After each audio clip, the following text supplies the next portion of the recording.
Good morning, everyone. Today we are discussing a subject TOC, that stands for Theory of Computations. So TOC में होता क्या है basically? तो TOC जो है ये एक ब्रांच है कंप्यूटर साइंस की, जो बताती है कि कौन सा प्रॉब्लम सॉल्वेबल है या नहीं सॉल्वेबल है। मतलब कि varieties of problems are there, लेकिन हर प्रॉब्लम का सॉल्यूशन नहीं है, हर प्रॉब्लम कंप्यूटर नहीं सॉल्व कर सकती। इसलिए दैट प्रॉब्लम, दोज प्रॉब्लम्स जो सॉल्व हो सकती हैं कंप्यूटर से या जो किसी मशीन से सॉल्व हो सकती हैं, उस प्रॉब्लम्स को सॉल्वेबल प्रॉब्लम कहते हैं, और उसका एल्गोरिथम एग्जिस्ट करता है। That's why TOC exist there. TOC not just answer those for solvable questions, but also gives a efficient approach, efficient solution to a particular questions. So starting with TOC, there are four parts that contains in it. तो 4 types के automata होते हैं। Automata क्या होते हैं? Mathematical models. पूरे TOC में हम लोग को मैथमेटिकल मॉडल्स पढ़ने हैं, वो मॉडल्स जो एक्चुअली में एग्जिस्ट नहीं करते हैं, लेकिन जो एक कंप्यूटर को वर्क करवाते हैं। एक कंप्यूटर जो उन थ्योरम्स पे या उन पोस्टुलेट्स पे वर्क करती है। तो 4 तरह के जो ऑटोमेटा हैं, सबसे पहला ऑटोमेटा है finite. Second one is push down automata. Third one is linear bounded automata. And fourth one is Turing machine.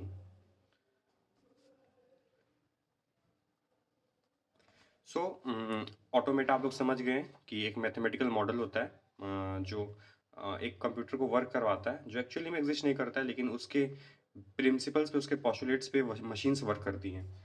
तो अगर एक ऑटोमेटा को समझना है तो हम लोग को कुछ टर्मिनोलॉजी समझनी पड़ेंगी, तब जाके वो ऑटोमेटा समझ पाएंगे। तो वो टर्मिनोलॉजीज पहले स्टार्ट करते हैं। वो टर्मिनोलॉजीज क्या हैं? सबसे पहले alphabet. Alphabet means what? Alphabet is donated by a sigma sign. And alphabet एक सेट होता है, नॉन एम्प्टी सेट होता है, और जिसमें फाइनाइट नंबर्स होते हैं, फाइनाइट नंबर्स या फाइनाइट सिंबल्स या फाइनाइट एनीथिंग। एग्जांपल्स जैसे कि A, B। अब ये सेट फाइनाइट है और इसमें 2 अल्फ़ाबेट हैं। ये अल्फ़ाबेट भी हो सकते हैं, सिंबल कुछ भी हो सकते हैं। अगर ये फाइनाइट है और कंसिस्ट ऑफ सम सिंबल्स या some symbols and anything, it is called as alphabet. Let's take second example, A, B, C dot dot infinite. It is not a finite set. It is not finite, it is infinite set. That's why it is not alphabet. We cannot consider it as alphabet.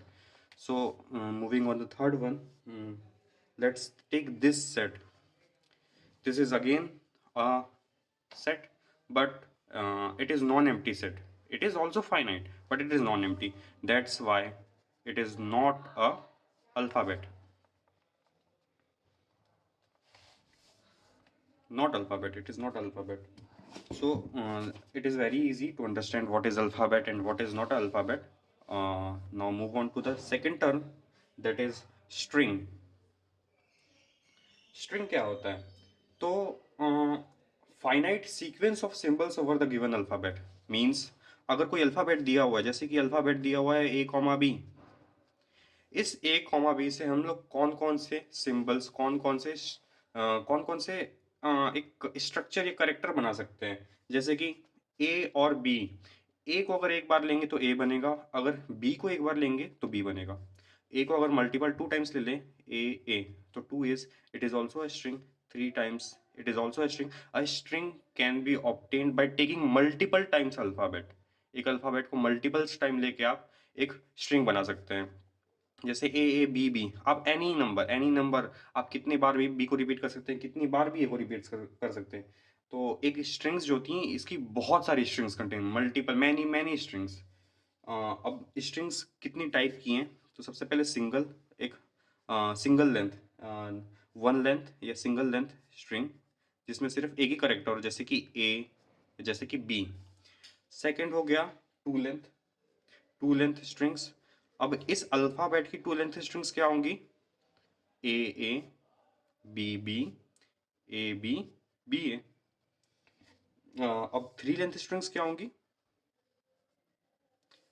3 length के लिए 3 बार हम लोग को ये strings लेनी पड़ेंगी, 3 बार strings लेनी पड़ेंगी। तो उनका सीक्वेंस क्या होगा? उनका सीक्वेंस जो होगा, अगर पीएनसी आप नॉर्मल लगाएंगे तो 2 की पावर 3 जो आएगी उस ऑर्डर की आएगी, मतलब कि 8 स्ट्रिंग्स जो आएंगी यहाँ पे आएंगी। तो जितना करेक्टर्स होगा अगर 2 की पावर कर देंगे, 2 की power n, that is n is here number of alphabets, number of alphabets. तो आप उससे अपनी स्ट्रिंग्स पता कर लेंगे। Now move on the third now move on the third term, that is language. What is a language? Basically a language is a set of strings. अगर एक alphabet दिया हुआ है यहाँ पे a कॉमा b, तो इन a कॉमा b से कौन कौन सी स्ट्रिंग्स बन सकती हैं? इससे बन सकती हैं जैसे let's take a b a b b a b and anything. So alphabet has an infinite length of string, an infinite length of language. Means language is finite. Language is finite when number of strings are finite. So if we divide language, it can be divided into 2 categories. First one is finite language. Finite language, from the definition of it, finite means क्या कि finite होगा, countable होगा, कि counting हो सकती है, तो ये finite होगा। जैसे कि a b a, तो इसमें 3 स्ट्रिंग्स आ रहे हैं, तो ये finite language हो गया। Second one is infinite language. Infinite language means what? It has varieties. It has number of strings that cannot be counted. It can be denoted as A, B, B, and dot, dot, dot. It is an infinite length of language. So it is infinite. It is finite. It is infinite. And now, one more thing, कि अगर strings जो हैं, अगर string है जिसकी length 0 हो, हम लोग ने 1 लेंथ देखा, 2 लेंथ देखा, लेकिन अगर स्ट्रिंग की लेंथ 0 तो क्या वो स्ट्रिंग होगी? ऑफ कोर्स वो स्ट्रिंग होगी, और उसका एक स्पेशल नेम है एप्सिलॉन। उसका स्पेशल नेम है एप्सिलॉन, और वो डिनोट होती है इस सिंबल से। अगर एग्जांपल लेते हैं alphabet A comma B, A comma B अगर एक अल्फ़ाबेट है, तो अगर ए की पावर 0 और बी की पावर 0 होंगी तो 0 लेंथ स्ट्रिंग आएगी। तो 0 लेंथ स्ट्रिंग को डिनोट कैसे करेंगे? वो एप्सिलॉन से करेंगे। And epsilon can exist only once. एक अल्फ़ाबेट की एक ही एप्सिलॉन होगी, क्योंकि वो एक ही 0 लेंथ स्ट्रिंग एग्जिस्ट कर सकती है। तो हम लोग ने बेसिकली सारे टर्म्स देख लिए, और अब हम मूव करते हैं ऑटोमेटा पे।